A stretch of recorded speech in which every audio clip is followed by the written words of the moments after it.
तेजमयो देवाः महावीरो महाबला ज्ञान गुण भक्ति संगमो श्री हनुमते नमो नमः। जय हनुमान संकट मोचन जय हनुमान। जय हनुमान संकट मोचन जय हनुमान। केसरी नंदन तिहु जगवंदन अंजनी सुत बलधारी। केसरी नंदन तिहु जगवंदन अंजनी सुत बलधारी। संकट मोचन नाम तुम्हारा संकट मोचन नाम तुम्हारा हर संकट पे भारी। जय हनुमान संकट मोचन जय हनुमान। जय हनुमान संकट मोचन जय हनुमान। संकट उसके निकट न आवे ले जो शरण तुम्हारी। संकट उसके निकट न आवे ले जो शरण तुम्हारी। संकट मोचन नाम तुम्हारा संकट मोचन नाम तुम्हारा हर संकट पे भारी। जय हनुमान संकट मोचन जय हनुमान। जय हनुमान संकट मोचन जय हनुमान। पिताश्री, मुझे कुछ भी समझ में नहीं आ रहा है। ऐसा प्रतीत होता है कि ये वानर मायावी है। हमें तुम्हारे बल पर कोई संदेह नहीं है। अंगद अभी तक नहीं लौटे। यही तो मैं पूछने आया था प्रभु। शिविर में सभी उनकी प्रतीक्षा कर रहे हैं। हमें भी अभी तक कोई सूचना नहीं मिली। क्षमा करें प्रभु, मुझे तो भय लग रहा है। आप आदेश दीजिए, हम तुरंत युद्ध के लिए प्रस्थान करते हैं और उनके शिविर पर आक्रमण कर देते हैं। नहीं मेघनाथ, नहीं।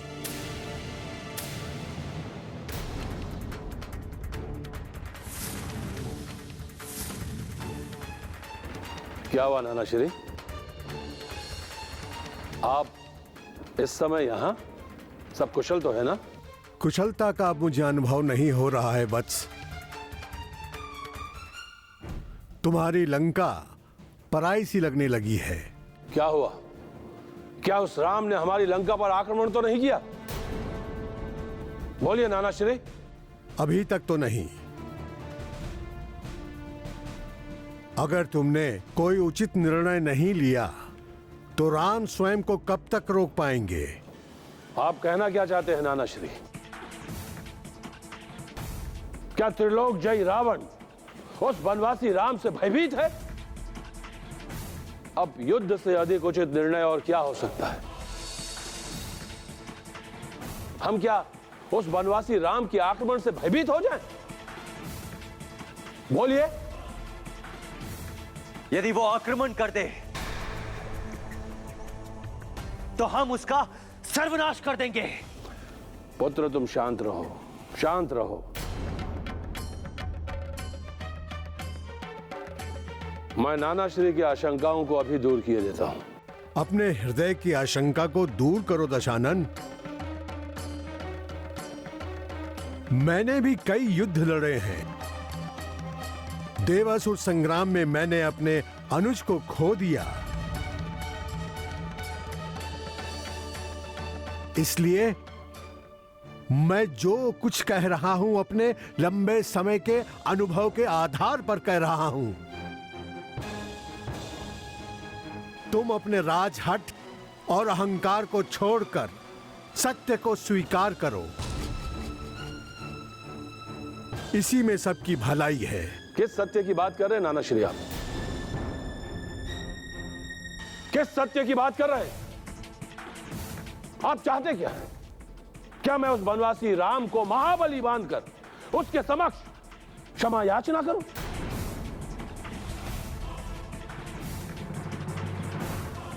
उस दीनहीन कुमार के समक्ष आत्मसमर्पण कर दूं मैं? बोलिए नाना श्री। राम को दीनहीन समझने की भूल मत करो दशानन। यह तुम्हारे जीवन की सबसे बड़ी भूल होगी। नीति के अनुसार राम को समान शक्ति वाला मानकर उससे संधि कर लो।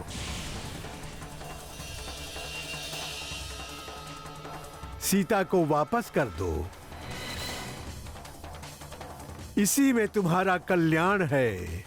आश्चर्य है, घोर आश्चर्य, कि अभी तक आप अपने दौहत्र रावण को पहचान नहीं पाए। क्यों अपमानित करना चाहते हैं आप मुझे? क्यों? आप देख लीजिएगा नाना श्री कि यह वनवासी राम और इसकी वानर सेना लंका से जीवित नहीं लौटेगी, नहीं लौटेगी जीवित। श्री राम की शक्ति को कम आंकना भूल होगी लंकेश्वर। कुछ भी हो नाना श्री, परंतु एक बात तो निश्चित है,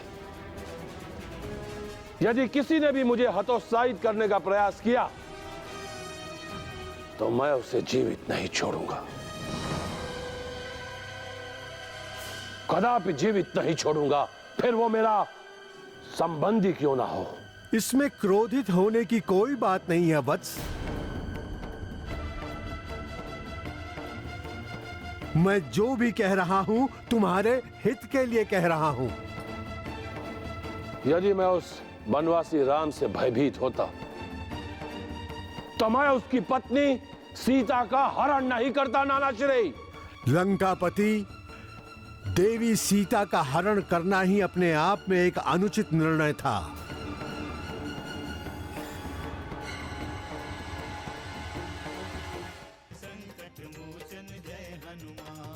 जिन मायावी शक्तियों का प्रयोग लंकेश आज तक करते आए हैं, मैं उन्हीं मायावी शक्तियों का प्रयोग श्री राम के लिए करूंगा।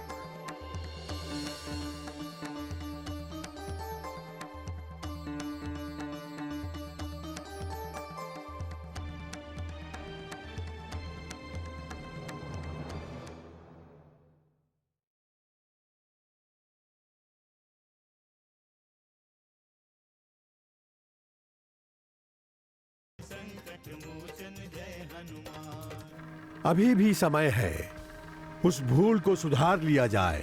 भूल मैंने नहीं की है नाना श्री, भूल उस वनवासी राम ने की है। उसने हमारी भागिनी शूर्पणखा का अपमान किया है, अपमान। अब आप बोलिए, ये दशानन लंकेश रावण अपनी भागिनी का अपमान कैसे सहन कर सकता था? नहीं कर सकता सहन। कैसे भूल जाऊं नाना श्री, कैसे भूल जाऊं कि इस वनवासी राम ने हमारे सहस्त्रों सैनिकों को मार डाला? कैसे भूल जाऊं कि इसी वनवासी राम ने हमारे भ्राता खर और दूषण का वध किया? कैसे भूल जाऊं कि इसी वनवासी राम ने हमें युद्ध का आमंत्रण दिया है और ये दशानन लंकेश रावण इस आमंत्रण को स्वीकार करता है। लंकेश, नाना श्री, दशानन लंकेश रावण कायर नहीं है और कायरों की भांति संधि करना हमारी प्रवृत्ति नहीं है। उस वनवासी राम से संधि करने से तो कहीं अच्छा है कि युद्ध में उससे लड़ते लड़ते वीर गति को प्राप्त हो जाऊं।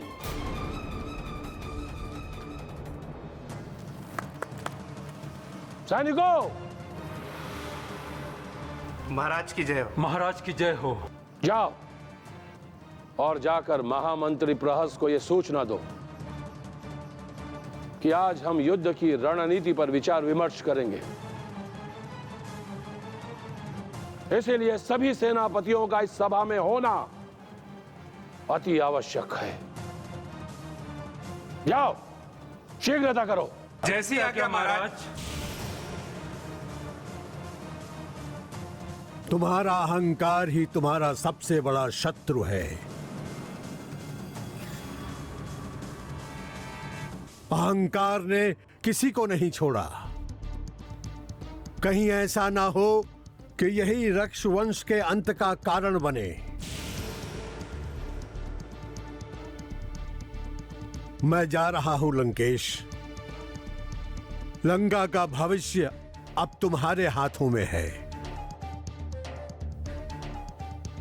किंतु मैं अब भी यही चाहूंगा कि रक्षवंश और लंका का कोई अहित ना हो।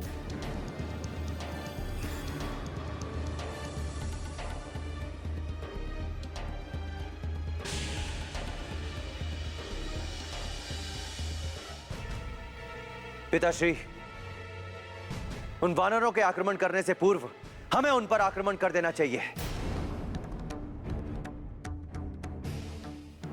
वो इस क्षण हमारे सीमा क्षेत्र में है। हमें उन्हें सोचने समझने का अवसर नहीं देना चाहिए।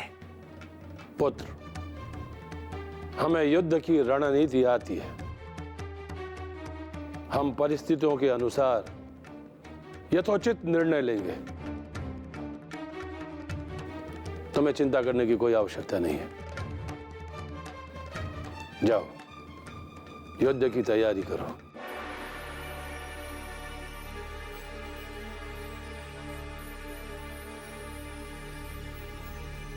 जय श्री राम। प्रभु श्री राम की जय हो।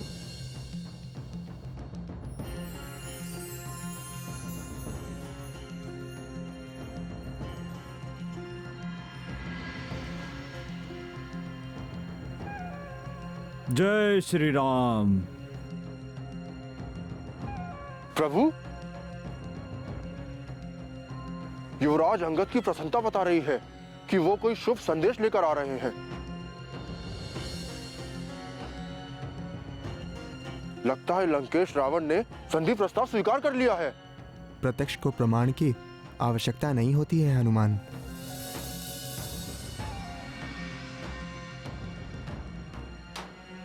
ये तो अभी ज्ञात हो जाएगा। हमने लंकेश को उसकी शक्ति का ज्ञान करा दिया है प्रभु।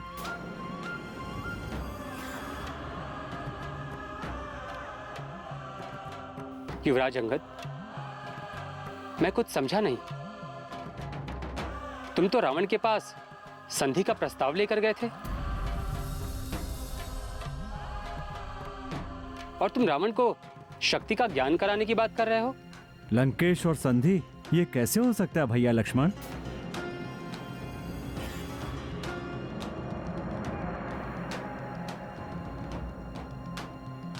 रावण का अहंकार तो आप। मैं जानता था युवराज अंगद, किंतु हमारे संधि प्रस्ताव का क्या उत्तर दिया लंकेश ने? उसने न केवल संधि प्रस्ताव अस्वीकार किया, अपितु आपकी शक्ति को चुनौती भी दी।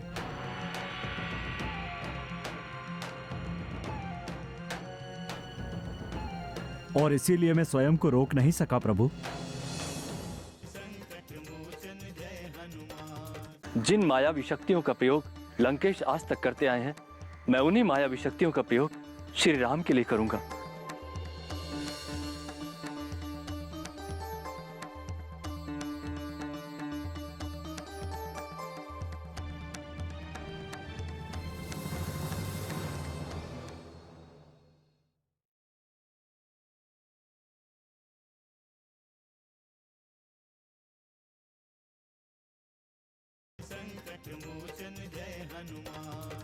तो क्या आपने अकेले ही लंका में युद्ध आरंभ कर दिया युवराज अंगद? प्रभु की आज्ञा के बिना मैं युद्ध कैसे आरंभ कर सकता था पवन कुमार? किंतु मैंने उन्हें उनकी चुनौती का उचित उत्तर दे दिया है। ऐसा क्या किया युवराज अंगद? प्रभु, मैंने आपका स्मरण करके उन्हें चुनौती दी।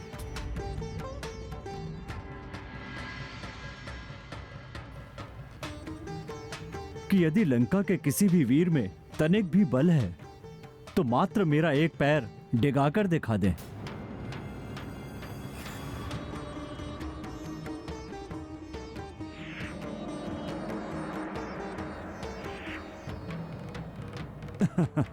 और प्रभु, आपको यह जानकर आश्चर्य होगा कि लंकेश के दरबार में एक भी महारथी ऐसा नहीं था जो मेरा पैर हिला सके।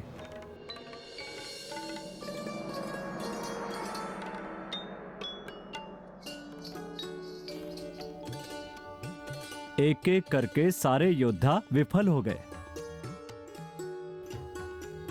अंत में स्वयं लंकेश आ गया और जैसे ही मेरे पैर पकड़ने के लिए झुका, मैंने उसे रोकते हुए कहा कि आप ये क्या कर रहे हैं? यदि पैर ही पकड़ना है तो प्रभु श्री राम के पैर पकड़ो।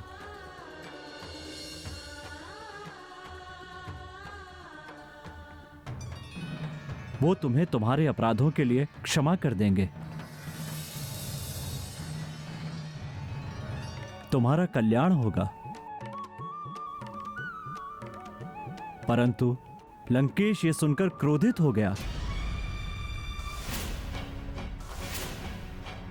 उसने मेरी मृत्यु का आदेश दे दिया।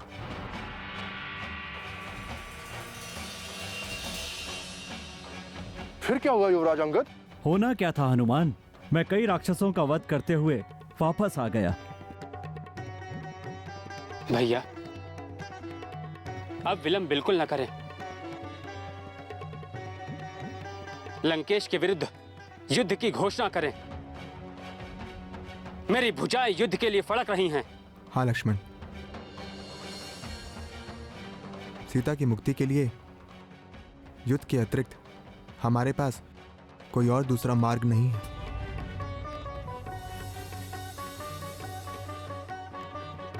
किंतु युद्ध के पूर्व हमें अपनी रणनीति सुनिश्चित करनी होगी। लंकेश की रणनीति जाने बिना हम अपने युद्ध की रणनीति नहीं बना सकते श्री राम। लंकेश की युद्ध नीति के अनुसार ही हम अपनी युद्ध नीति बनाएंगे। किंतु हमें लंकेश की रणनीति का कैसे ज्ञान होगा? हम ये कैसे जान सकते हैं कि रावण किस तरह की व्यू की रचना कर रहा होगा? उसकी चिंता आप न करें श्री राम। मैं लंकेश की व्यू रचना की समस्त सूचना आपको दूंगा।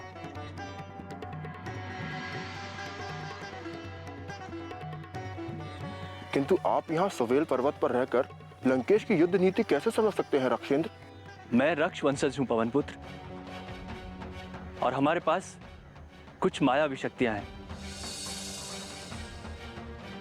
जिन मायावी शक्तियों का प्रयोग लंकेश आज तक करते आए हैं, मैं उन्हीं मायावी शक्तियों का प्रयोग श्री राम के लिए करूंगा। रक्षेंद्र, किंतु आप माया शक्ति का प्रयोग कैसे करेंगे? आप तो स्वयं। सौमित्रे, मैं नहीं, मेरे 4 मंत्री करेंगे।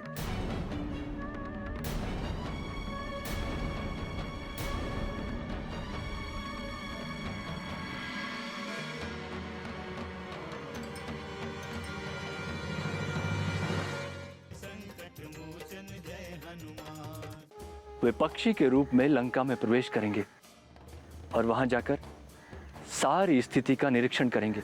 और हम भली भांति जानते हैं कि वो लंकेश की युद्ध व्यूह की समस्त सूचना लेकर सुरक्षित लौट आएंगे। आपके मंत्रियों की सूचना मिलने तक हम यही प्रतीक्षा करेंगे।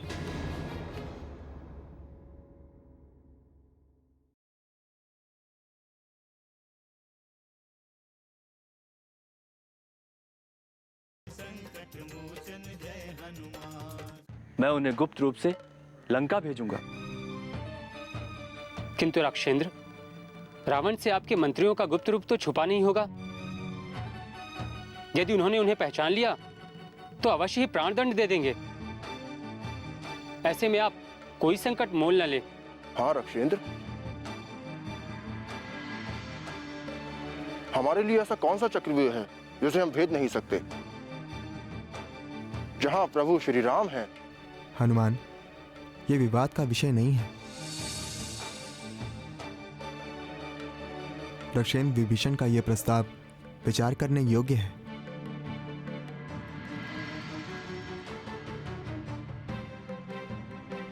हमें युद्ध में पूरी सतर्कता रखनी होगी। मैं अपने मंत्रियों को सामान्य रूप में नहीं भेजूंगा प्रभु। मैं कुछ समझा नहीं महाराज विभीषण। वे माया शक्ति से पक्षी का रूप धारण करेंगे।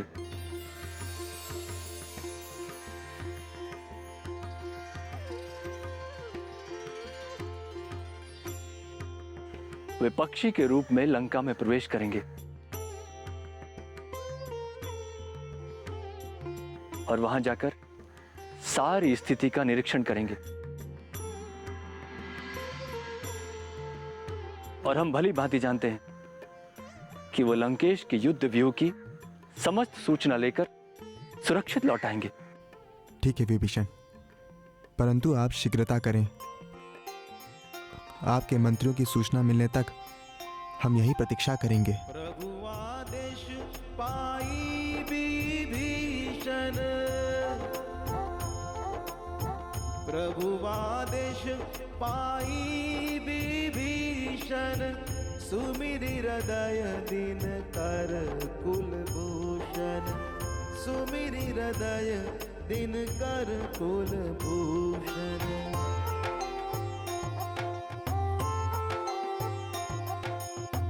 मंत्री अपने चारि बुलाए,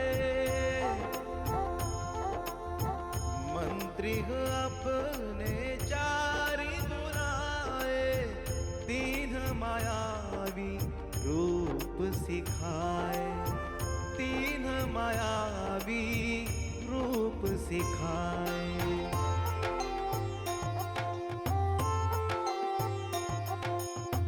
पंछी रूप धरे पुनि तब ही, चले नाई श्रीलंका सब ही, चले नाई श्रीलंका सब ही।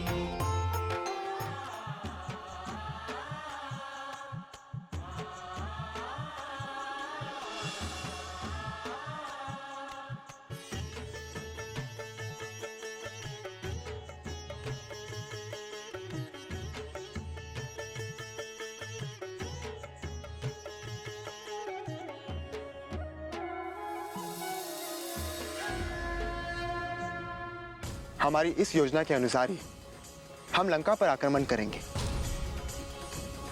इसके साथ ही मैं लंका पर आक्रमण करने की घोषणा करता हूं।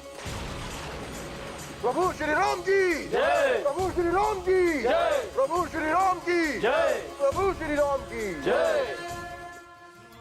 जय हनुमान, असुर निकंदन जय हनुमान, मनोजवं मारुततुल्य वेगं, जितेन्द्रियं बुद्धिमतां वरिष्ठं, वातात्मजं वानरयूथमुख्यं, श्रीरामदूतं शरणं प्रपद्ये।